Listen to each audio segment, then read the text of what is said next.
Hello, grade 8. Nice to see you back to your geography class. And today we're going to continue our journey across Africa. But if last week we were talking about Africa in general, its physical geography, mountains, rivers, and climate and vegetation, then today we're only going to talk about a certain part of Africa, which is East Africa. For our work today, you will need to open your books on page 431, and if you do not have your hard copies of the books, you may download soft copies, the PDFs that I also sent to you, and at least you will be able to use the text from the PDF. Okay, so but before we start our class today, I would like you to look at this map. This map here and the map on page 430 in your book. Okay, so now you on that map on page 430 you will find the sub-region of East Africa. It's shown orange on your map. Okay, can you find it? Okay, the orange part of African map on page 430. Now, in your notebooks, you will write a list of the 10 countries included in that sub-region. The trick is that on the continent there are only 9 countries, right? And one country is entirely on the islands next to the continent. Okay, so look for 9 countries on the continent and 1 country in the sea. Okay, now as you made this list of 10 countries, please find those 10 countries on the map on this screen.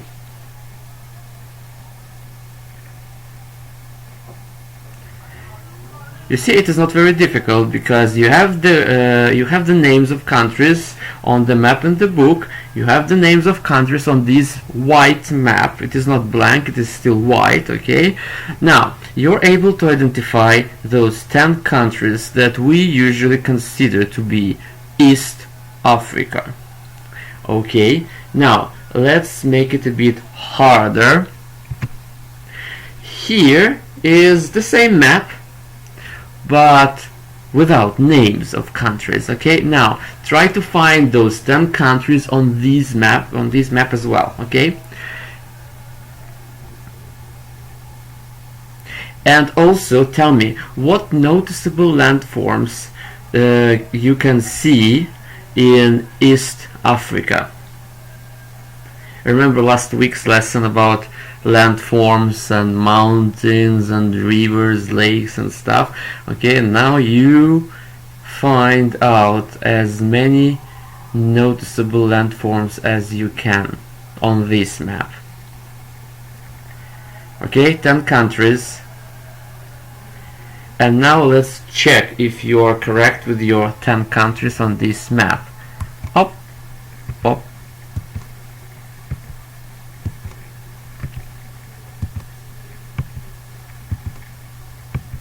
Enough, I guess.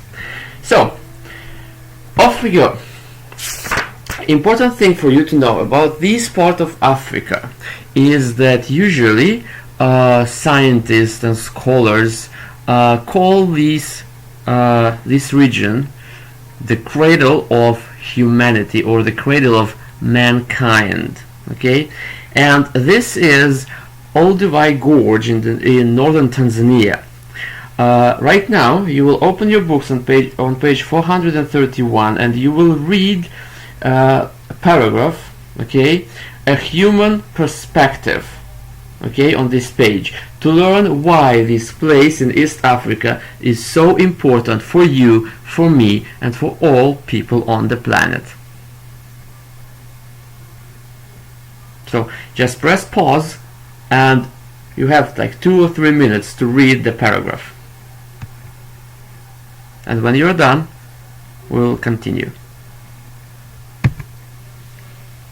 So, an important thing for you to know that East Africa includes, as you already noticed and you identify those countries on the map. So, it includes Burundi, Djibouti, Eritrea, Ethiopia, Kenya, Rwanda, Seychelles. The Seychelles are the islands that you found in the sea, Somalia, Tanzania, and Uganda. These are the 10 countries that you were asked to find on the map.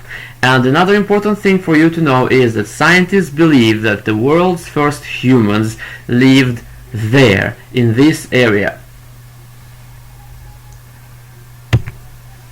Now, in the AD 100s, or in the 1st century, where today you may see Ethiopia on the map, there emerged the kingdom of Aksum. You will read now Trading Coast on pages 431, 432, and say what the foundation of Aksum prosperity was. Or in other words, why Aksum was so rich. Okay? And how the geographical location of the kingdom made it possible. Okay, you press pause, you read, then you think, and we will go on.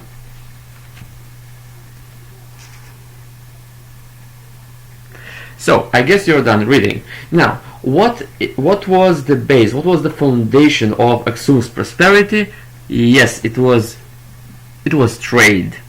They were selling, they were buying, they were sending merchants in different parts of the countries and continents around them, and the location, the geographical location of this kingdom made it possible to trade with other kingdoms around them, because you see, this country had Red Sea next to it, and then Eritrean Sea, and Eritrean Sea was connected to the Indian Ocean, and from through Indian Ocean they could send ships even to India, or if they wanted maybe to China. Okay, so and via Red Sea they could travel north and trade with Egypt and countries of like Palestinian region. So trade was the key for the kingdom of Aksum. Now, we're not going to discuss or study the history of Africa in great details, but important thing for us to know is that later, beginning with the medieval ages like 15th, 16th century, and especially in the 19th century, Europe was fighting for African continent and for the things they could find there. You will watch this video about European colonization of Africa. Had you been given a say at the Berlin Conference, of which you will see in this video, so if you had been given a say or a speech at the Berlin Conference, what would you have told the representatives of European countries there? Okay, so scramble for Africa. Sounds funny, right? Africa is a large continent home to immense culture and history. Surrounded by the Mediterranean Sea to the north, the Indian Ocean to the southeast, and the Atlantic Ocean to the west. It is the world's second largest and second most populous continent. It contains 54 countries and is extremely diverse in terms of ethnicity and language. The borders of these countries were largely decided by European nations during the late 19th and early 20th century in what is known as the Scramble for Africa.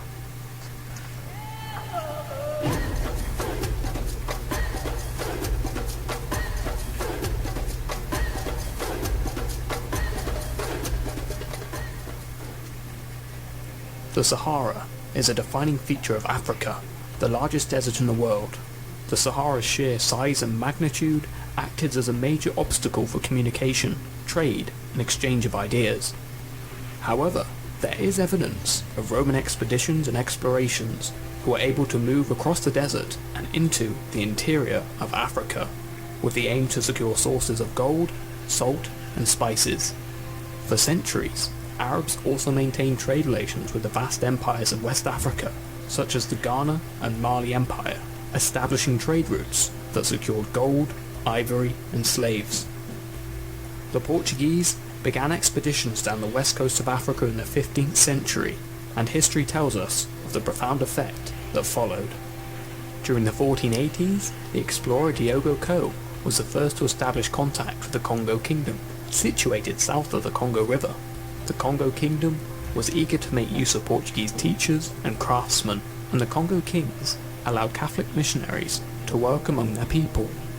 The Portuguese traded guns, cloth, and other European luxuries for slaves who were captured by the Congo in wars against rival kingdoms. By the 17th century, Portugal and other European powers began to settle along the coast of Africa. Europeans would buy slaves in Africa, transport them to the Americas, and exchange them for valuable goods like sugar, coffee, and tobacco, which were then sold at premium prices in Europe. Arguably, between the 16th and 18th century, over 12 million Africans were enslaved and transported in harsh conditions to work on plantations in the Americas.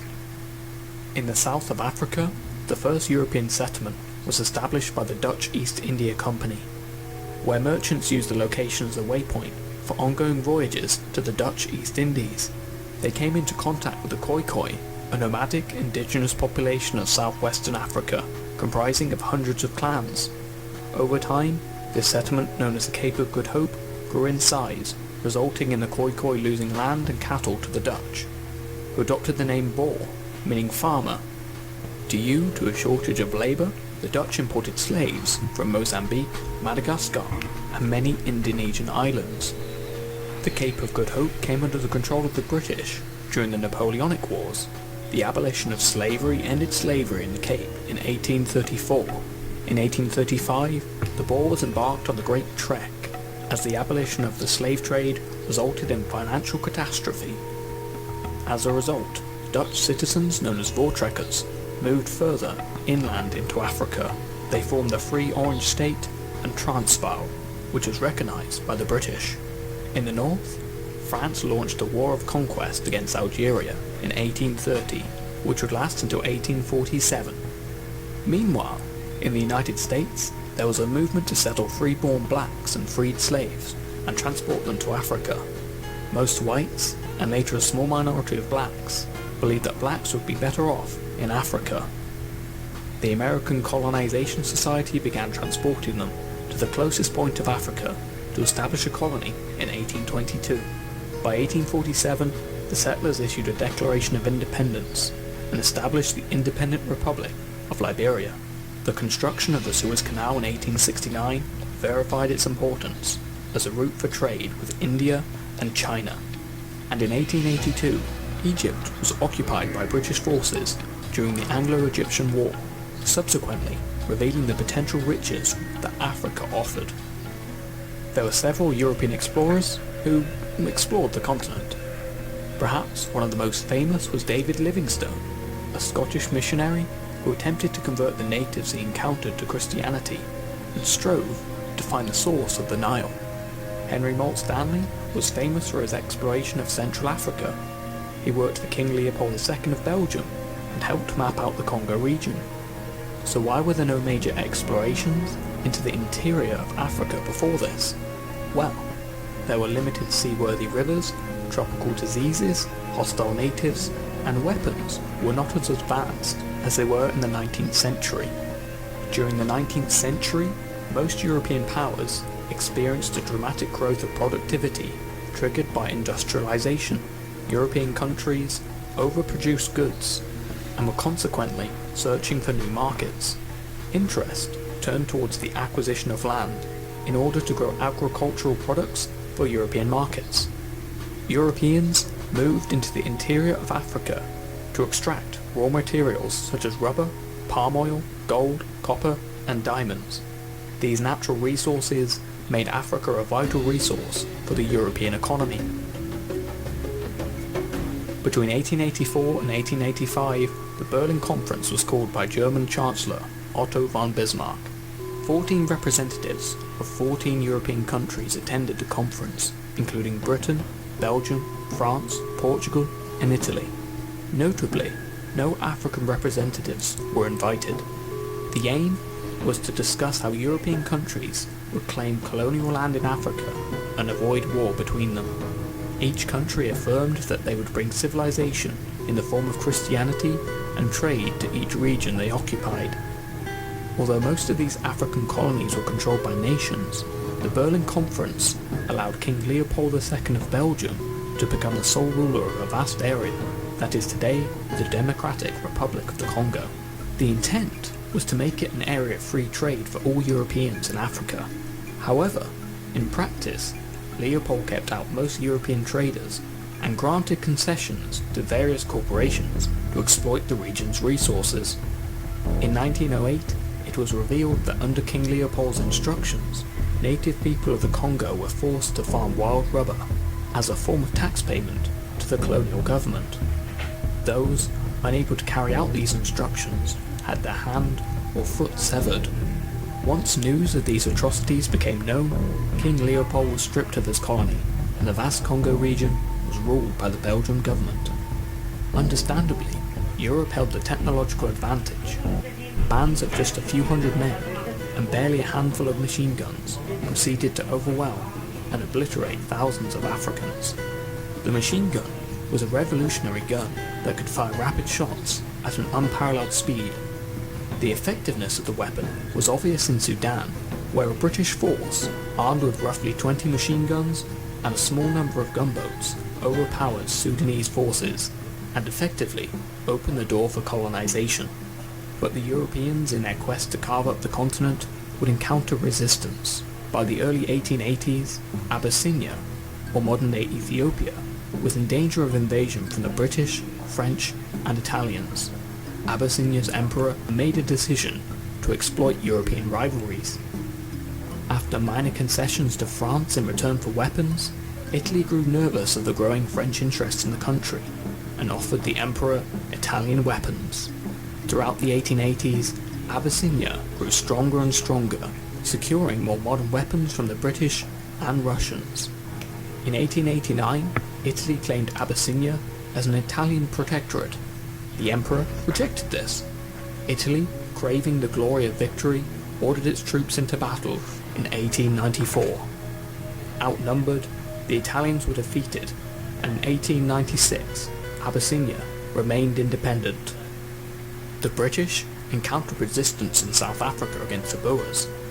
They had previously recognized the independence of the Boer republics, but the discovery of diamonds and the potential of a German-Boer alliance led to war. The Boers used guerrilla warfare and utilized their skills of marksmanship to hinder British advancement, but in the end, British forces prevailed. Great Britain dominated the African continent with the control of Egypt, South Africa, Nigeria, and the Gold Coast. The French occupied vast expanses of West Africa. The Germans controlled modern-day Tanzania, as well as Namibia. The Italians controlled Somalia and Libya, whilst the Portuguese exerted full control over Angola and Mozambique. By 1914, 90% of Africa had been divided between 7 European countries, with only Ethiopia and the African-American state of Liberia remaining independent nations. This video has been in collaboration with 26 other history channels on the history of Africa. Check out the previous video by History and Headlines with his video on Timbuktu. Okay, so do you think it was fair for European countries to decide in Europe, at the Berlin Conference, was it fair for them to decide which countries should own certain lands on another continent in Africa?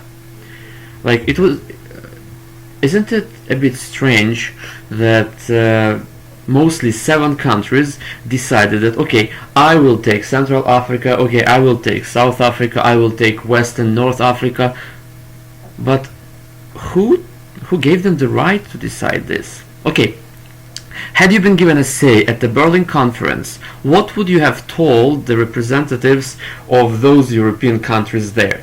Think, you can spend like 5 minutes to think and give me your ideas for a speech, okay? So press pause, think, and then share your ideas. As for now, we're going on.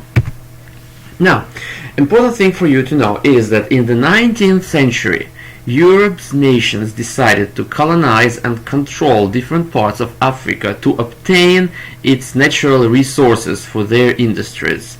Only by the 1970s, most of East Africa had regained its independence from Europe. So, for about 100 years, those countries were working for Europe and for for the benefit of Europe. Okay, now when you look at these two pictures that I gave you on this page, okay, which picture best represents what really happened at the Berlin Conference?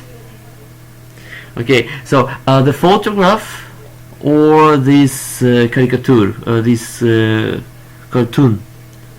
Okay, the photograph shows you a bunch of civilized officials, representatives from different countries, or probably diplomats and even kings or people close to kings. They're in this beautiful hall and they're discussing in a civilized way, in civilized manner, how they are going to deal with this African continent. While in the cartoon you can see the same people, okay, cutting a cake into pieces, and the cake's name is Africa. So, which picture represents what happened there better? I don't know, like you say, but I believe that caricature, or this cartoon, shows the real situation. Okay, now you can read more about colonization in Africa on pages 432, 433, and now we are going to the modern day East Africa, and we will start with East African economy. How do you think, like just right now, think about everything you know about Africa, especially East Africa, if you know something about that place. Okay, so what is East African economy based on? No ideas? Then okay, read about it on pages 433, 434, and tell me what are the main two branches of East African economy. One of the branches is farming. Okay, so you can read about it on page 433. Another branch is tourism, right? Okay, and now knowing what you know from the book, from the text that you've just read, okay, so can you please give me any ideas of what might be the benefits and drawbacks of these economic activities in Africa? So they can be benefits and drawbacks for people, nature, I don't know, like country itself, or whatever. Okay, so for example, what might be the benefits of farming? Of course, look, African soil is very fertile, and actually some people believe that you can just stick a dry branch into this soil and it gives root and starts growing and bring fruit. Okay, so because the fertile is that good, so the soil is that good, that fertile. Okay, now what might, so it means technically that actually farming can bring a lot of fruit, and fruit may bring a lot of money from export, because you can send that fruit to different countries, to Europe, to America, to like even to your countries. Okay, so now what might be the drawbacks of farming? Any ideas? The drawbacks of farming? Actually, the more people want to grow, the more land they need to turn into farms. The more land they turn into farms, the less land is left for the wildlife in Africa. Isn't it so? So, to produce more fruit, to organize more farms, people have to rob wild animals of their territories. Okay, what might be the benefits of tourism in Africa? Indeed, again, money, income, the general state income for many countries depends on tourism. Like, for example, in Kenya, in Tanzania, many people come there just for visiting savannas, for these tours to see wild nature and animals and everything. And again, the drawback is there too, because these countries, these people, these tourists, when they come and visit those parks, those savannas, so there is always risk that they will destroy the habitat of, again, the wild animals. Okay, and another thing, as tourism is growing and the touristic sector is growing, more and more people from Europe, from America, from other countries come to see African sites, and with them they bring their own culture. And of course, touristic agencies, when they want to bring people from different places, they must give them something which will make them feel comfortable in those countries. Okay, and again, it means they will have to build European type restaurants. They will have to build hotels that are more like European, and this make African country a part of the global world. And it means that the culture of Africa is getting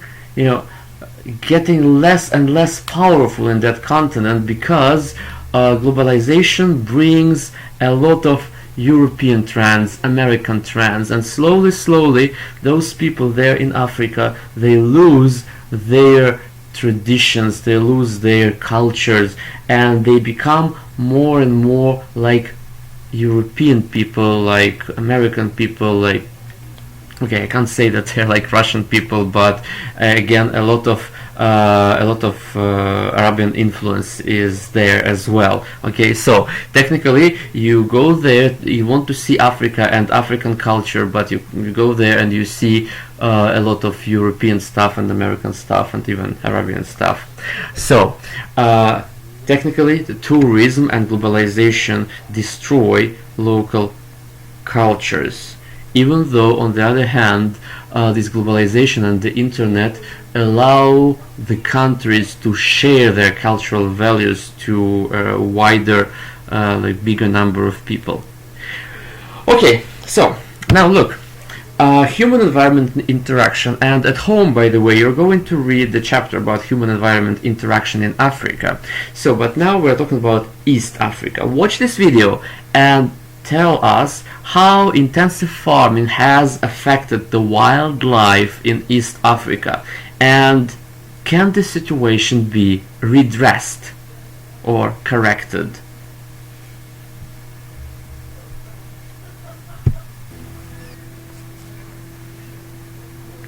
So, how has intensive farming affected the life of gorillas in East Africa? First of all, farms robbed gorillas of their natural habitat, their territories. Okay. Second, gorillas have come to close contact with people, right?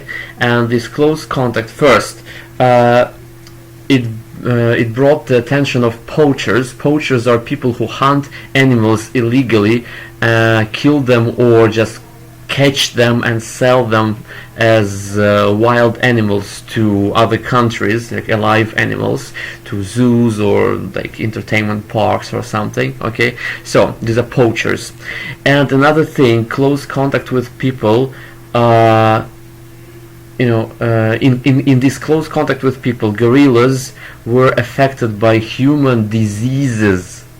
Yes, and many gorillas died because their immune system is not ready to fight those diseases, because actually gorillas can can catch many of the diseases that we people have. Okay, so what can be done in this situation? Okay, so something is being done by the companies, by funds and special associations.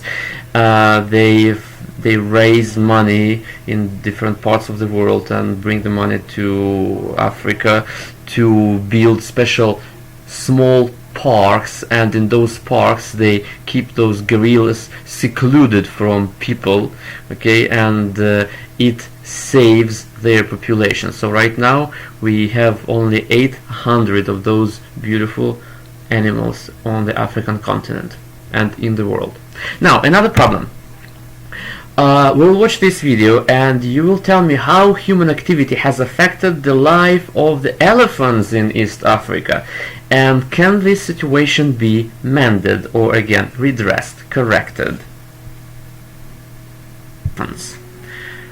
First of all, the roads and farms cut the elephants from their traveling routes. Okay, so if before elephants were traveling almost all across the continent, going south and north, and if it was drought in some area they could go to another area where it was wet and rainy and they could feed there. So now with all those roads that people built, with all the farmlands and everything, elephants found themselves cut in the area, and if the drought is there they cannot go to any other places around the continent. Okay, so and now the solution, one of the small solutions, is this little underways, the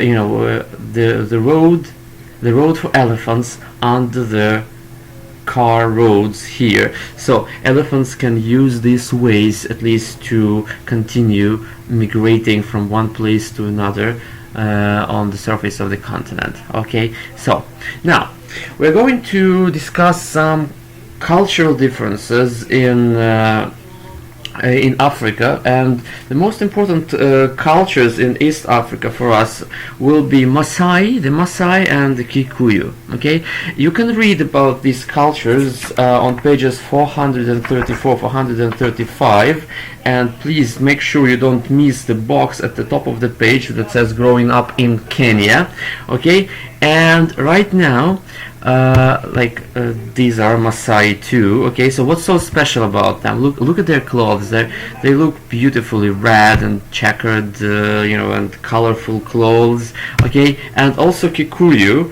And I told you in the beginning of the lesson last week that for me Africa means colors because of their clothes as well, not only because of the flowers or animals or whatever, but also because of their colorful clothes.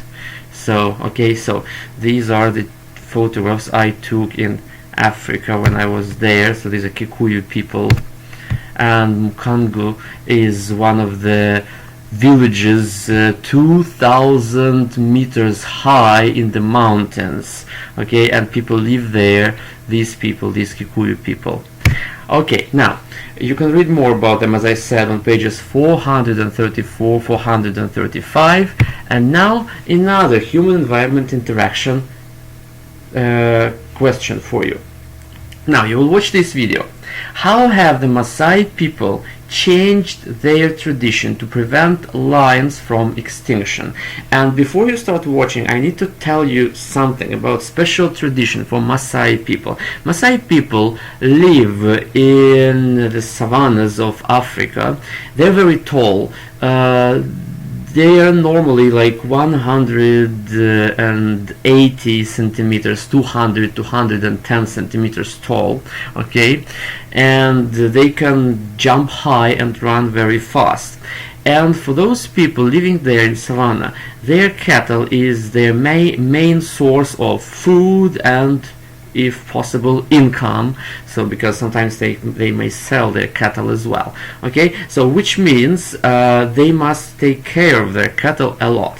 And sometimes it happens that lions come and start hunting their cattle. And it was like for centuries, for hundreds of years, for probably thousands of years, that for Maasai for Maasai boy to become a man, there was a special ceremony. In this ceremony, a boy had to go to savannah and kill a lion. And after killing this lion, he was considered to be a man grown.